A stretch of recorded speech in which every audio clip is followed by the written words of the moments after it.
कप्तानी की जो सारी बातें चल रही हैं उसके हवाले से तो हम ज़रा डिटेल में बात करेंगे। The kind of musical chair that we are looking forward, जैसी एक कप्तान हटा है तो कितने कप्तान और तैयार हैं उस गद्दी पे बैठने के लिए। मगर तौसीफ साहब, जहां आपने मवाकों की बात की है, एक तरीके से देखा जाए तो शायद जिस तरह जेसन गिलिस्पी और शान मसूद ये चीज़ प्लान करके बैठे हुए हैं कि एक लॉन्ग रन देना है फेलियर्स के बावजूद, बिकॉज इफ़ यू रिमेंबर हम बाबर आजम की बात करते हैं, सरफराज अहमद के अंडर जब बाबर आजम ने शुरुआत की तो उतना ही लॉन्गर रन मिला बाबर को, बिकॉज इनिशियली बाबर भी आपको रन्स में दिखते नहीं थे। सो मे बी ये एक प्लान ऐसा है जिस पे शायद साइम को इतना टाइम दिया जाए, दो के बार बार पुश मिल रही है हुरैरा के लिए कि हुरैरा मौजूद हैं और उसकी वजह से जो प्लेयर इस वक्त खेल रहा होता है वो तो ऑन दी एज होना चाहिए। तो साइम को भी अब इन मौकों को सीरियसली लेना पड़ेगा। बिल्कुल लेना पड़ेगा, इसको क्या सबको ही लेना पड़ेगा। और दूसरी बात यह कि जहाँ तक आपने कप्तानी की बात की, बहुत कॉन्फिडेंस दे रहा है वो प्लेयरों को, और जाहिर है हमारे यहाँ होता ही है, क्योंकि आपने जो म्यूज़िकल चेयर की बात की वही हमारे लिए मुसीबत का बायस बनी है। हकीकत ये है और अब तक चल रहा है। जो भी कप्तान बने, जब तक आप में एका नहीं होगा, जो नज़र आ जाता है ना, देखें ना, बाहर बैठ के अभी चाहे सऊद शकील ये कहें, ठीक है, उनकी मजबूरी है, कहना है उनको कि जी कोई ऐसी हमारी टीम में कुछ नहीं है, बट है, नज़र आता है। अगर आम पब्लिक ना सोचे तो हम प्लेयर्स को पता चलता है कि क्या है, और फिर ये कि मार्केट में भी चीज़ें आ जाती हैं तो उसमें कुछ ना कुछ तो हकीकत होती है। तो आई थिंक मेरा ख्याल है ये अब चीज़ें ख़त्म होना चाहिए, और उसका एक ही तरीक़ेकार है कि आप जिसको बनाए स्ट्रॉन्ग कैप्टन बनाएं। वनडे में भी आप जब बनाएंगे तो स्ट्रॉन्ग जाएं और सबको कहें कि जी अगर ऐसा कुछ नहीं, देखिए ये हो क्यों रहा है, ये इसलिए हो रहा है कि हमारे पास जो 150 प्लेयरों की बात की, और ये वही लड़के हैं, कोई नया यहाँ से नहीं आया।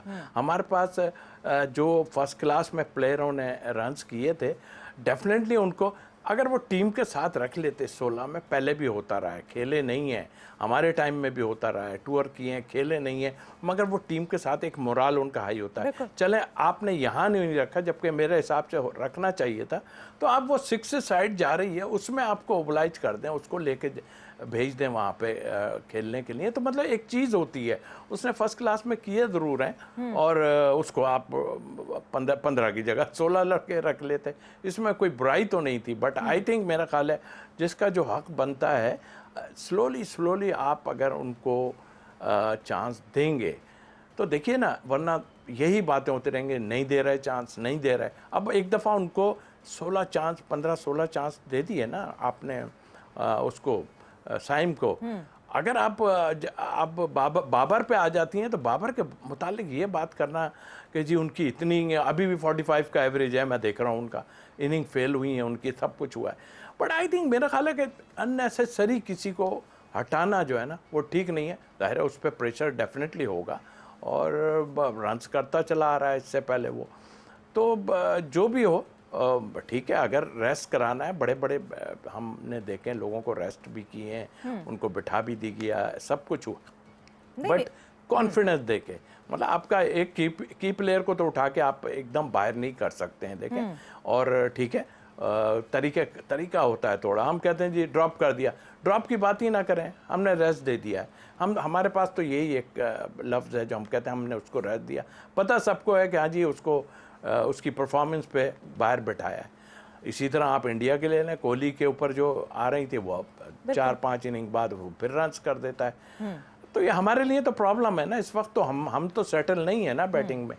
बट तौसीफ साहब, एक चीज़ आपने जब अभी इंडिया का नाम मेंशन किया है तो मेरे जहन में एक सवाल आता है कि हमारे क्या प्लेयर्स बहुत ही सॉफ्ट माइंडेड हो गए हैं, बहुत इस तरह हो गए हैं कि हर बात उनके दिल को लग जाती है। भाई कैप्टनसी इधर हुई, कैप्टनसी उधर हुई। हमने अभी देखा कि कल किस तरह इंडिया बांग्लादेश के अगेंस्ट खेली। हार्दिक पांड्या जो कि रेगुलरिटी में कैप्टन कर रहे थे साइड को, लग ये रहा था कि इंडिया के लिए शॉर्टर फॉर्मेट की कैप्टनसी अब हार्दिक पांड्या के नाम होगी, अचानक से सूर्या कुमार यादव के नाम हो जाती है। और कल आप ये देखें कि अंडर सूर्या कुमार यादव हार्दिक पांड्या किस तरह डिलीवर करते हैं। क्या उनके दिल में नहीं खलिश आती होगी, क्या उनके दिल में ये ख्याल नहीं आता होगा कि कप्तान तो मैंने बनना था, मैं उसके अंडर कैसे खेलूं? तो ये हमारे वाले क्यों इतना अपने दिल पे ले लेते हैं बातें? पर यही तो एक प्रॉब्लम चल रही है। मैं कह रहा हूँ आपसे कि अगर ये चीज़ें इनसाइड देखें ना, हमारा इनको तो इतनी फिक्रें होनी ही नहीं चाहिए। इनको कहीं नज़र आ रहा है कुछ पीछे? नहीं नज़र आ रहा है इनको, जब भी तो ये लोग सब खेल रहे हैं। और हम चांस भी नहीं दिए, काफ़ी टाइम से हम बात कर रहे हैं चांस देने की। ऐसा नहीं होना चाहिए। यही एक टीम का मोरल हाई करता है। अभी अगर पांड्या कुछ कर भी देता और क्रिकेट बोर्ड जो है उसको कहता है ये कर रहे हो, चलो बाहर, ये एटीट्यूड होना चाहिए। हमें देखा नकवी साहब ने फ़ौरन कहा, पहले तो कहा कि ऐसा हो जाएगा वैसा हो जाएगा, लेकिन उनको जब थोड़ा सा किसी सेंसिबल लोग ने बताया कि सर हमारे पास तो कुछ है ही नहीं, तो उन्होंने कहा जी देखें हम पीछे मुड़ के देखते हैं तो हमारे पास कुछ नहीं। ये तो हम सब पहले से कह रहे हैं कि हमारे पास कुछ नहीं है, लेकिन वो जाहिर है उनको गलत बताया गया ना सारी चीज़। अभी भी आप देख लें, ईमानदारी से बताएं कौन से हमने वहाँ पे, ठीक है टूर्नामेंट करा दिया अपनी जगह, अभी उसको हम बार बार छेड़ेंगे तो वो अजीब सा होगा, क्योंकि वेस्ट ऑफ टाइम था, कुछ भी नहीं था इसमें। क्या निकला आप बताइए मुझे, क्या निकला? कुछ भी नहीं निकला। बट आई थिंक मेरा ख्याल है वही की वही हमने टीम अनाउंस कर दी, तो कोई कहने वाला नहीं है। लोगों को पॉजिटिव बात करनी चाहिए, किसी उससे नहीं कि किसी को प्रॉब्लम हो रही है। मुझे तो कम से कम प्रॉब्लम नहीं है, अगर मुझे कोई ऐसी प्रॉब्लम हो मैं बात ही ना करूं, लेकिन जो फैक्ट है वो हर आदमी को बोलने चाहिए। बाबर आजम वोक्स अभी जो है वो बाबर आजम की विकेट अभी गई है, the umpire has raised his finger, दो के बाबर आजम ने रिव्यू पे चले गए हैं, सीधा रिव्यू के डिसीजन का इंतज़ार हो रहा है। थर्ड अंपायर के ऊपर हैं सबकी नज़रें, और देखना ये है कि क्या वाकई बाबर आजम आउट हो गए हैं। एंड यस, वोक्स सक्सेसफुल हुए एंड बाबर आजम का रिव्यू जो है वो अनसक्सेसफुल हुआ and Babar goes back to the dug. जी तौसीफ साहब, क्या पहले तो ये बताएं किस तरह आउट है? स्लिप लगी है या लेग बिफोर हुए हैं? 30 रन किए उन्होंने और 71 बॉल्स पे और एलबीडब्ल्यू। जी हाँ, एलबीडब्ल्यू, ये बिल्कुल मैं इसलिए पूछ रहा था ये कि दो एक प्रॉब्लम ही उनके साथ आ रही है। या तो स्लिप में चली जाती है उनकी गेंद, या स्पिनर की गेंद को वो ऑफ स्पिनर पे भी प्रॉब्लम। बट आई थिंक नया बॉल आया है, डेफिनेटली मुश्किल टाइम था। मेरा ख्याल है कि वो जो 6, 8, 10 ओवर जो निकले हैं ना, ठीक है 30 रन बना जरूर लिए, वो जो 6, 8, 10 रन बने ना, वो ठीक है उन्होंने फील्ड को स्प्रेड कर दिया होगा, आई नो दैट। बट आप थोड़ा सा उन पे, जैसे शान ने किया, उसने तो स्पिनर को आते ही जो है जैसे ही आए उन्होंने उसको एक ओवर में 3-3 चौके मारे। अब्दुल्ला शफीक ने भी और दूसरे ने भी। अब आप देख लें ये पोजीशन है कि सऊद शकील, ठीक है अभी बचने ही वाली बात है ना दूसरे बैट्समैन की।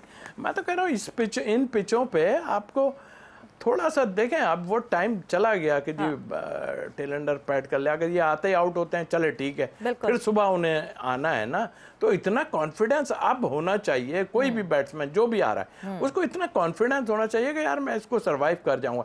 अब वो वॉक्स बॉलिंग कर रहा है और दूसरे बॉलिंग कर रहा है, मैं कह रहा हूँ उनकी फास्ट बॉलिंग तो इतनी जानदार है ही नहीं, उसमें कुछ है ही नहीं फास्ट बॉलिंग में। अभी तक हमने देखा ना कोई स्लिपें लगी हैं बहुत ज़्यादा, ना कुछ है। तो ये थोड़ा सा अब अगर आते ही नसीम आउट हो गए तो फिर क्या, फिर सुबह तो जाना पड़ेगा, सुबह ज़्यादा मुश्किल होगी। यहाँ अगर आप 2 ओवर बाकी हैं उसको आप खेल लेते हैं, मतलब एक ठीक है। अब वो हमारे और तौसीफ साहब best form of defence is attack, और यही अब मॉडर्न रिक्वायरमेंट है। वक्त एक ब्रेक का हुआ है, हम ब्रेक पर जा रहे हैं, बट ब्रेक से जब वापस आएंगे तो पाकिस्तान वुमेन टीम के हवाले से भी बात करेंगे and this captaincy musical chair, उसके हवाले से भी जरा डिटेल में बात करेंगे after this short break.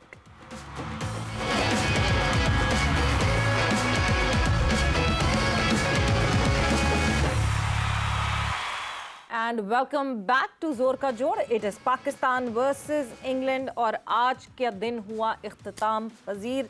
Day 1 ends here, Pakistan 328 for 4।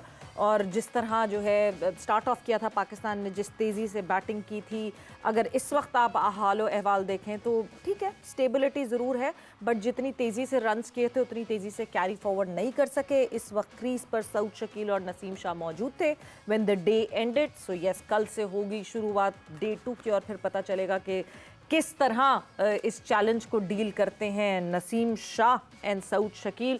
So moving on further in conversation with Pakistan's former test cricketer, the spin maestro, Tauseef Ahmed sahab हमारे साथ मौजूद हैं. तौसीफ साहब, moving on further, 328, good score for day one.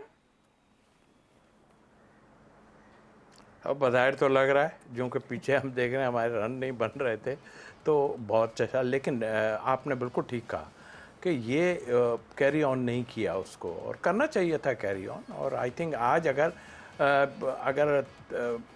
मैं समझता हूँ कि इनको तकरीबन 350 रन करने चाहिए थे अगर सही तरीके से बैटिंग की जाती तो. ठीक है, अभी है हमारे पार्ट है अपनी जगह है, बट वो तो अभी सेफ खेलेंगे आन के, और नया बॉल आ गया है, 1-2 विकेट्स और सुबह अगर गिर गए तो फिर सारी मुश्किलात आ जाएंगी. तो उस लिहाज से मैं समझता हूँ कैरी ऑन नहीं किया. जो दोनों ने खेला, शान ने और अब्दुल शफीक ने, वो इस पोजीशन में ले आए, लेकिन उसके बाद बहुत ज़्यादा डेड हो गए. ये मैं नहीं कहता कि उठा के मारना शुरू होते, बट इस फ्लैट पिच पे आप देखें ना, अब मुझे तो ये हो रहा है कि सऊद शकील आन के स्वीप भी मार रहे हैं और रिवर्स स्वीप भी उन्होंने 1-2 मारे हैं. यानी मतलब ऐसे शॉट मारे जो रिस्की शॉट थे.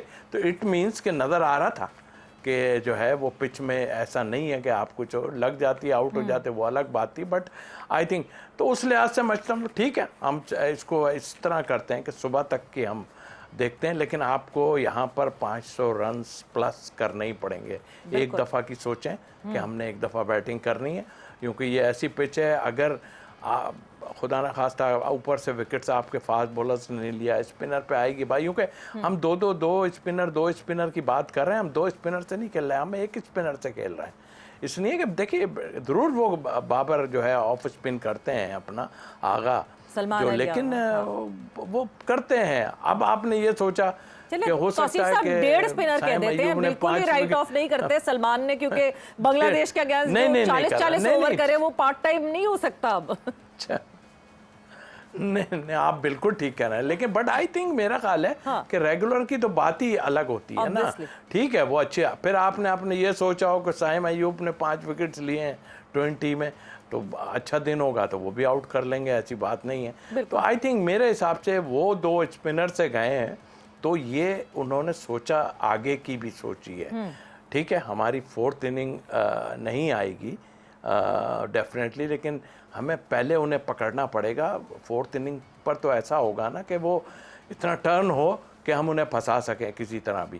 तो ये है, अभी तो टाइम काफ़ी है, लेकिन बट आई थिंक उन्होंने तो अपने 2 स्पिनर खिलाए जी, वो भी चाहते तो कुछ करते, बट आई थिंक डिसीजन तो उनका ठीक था.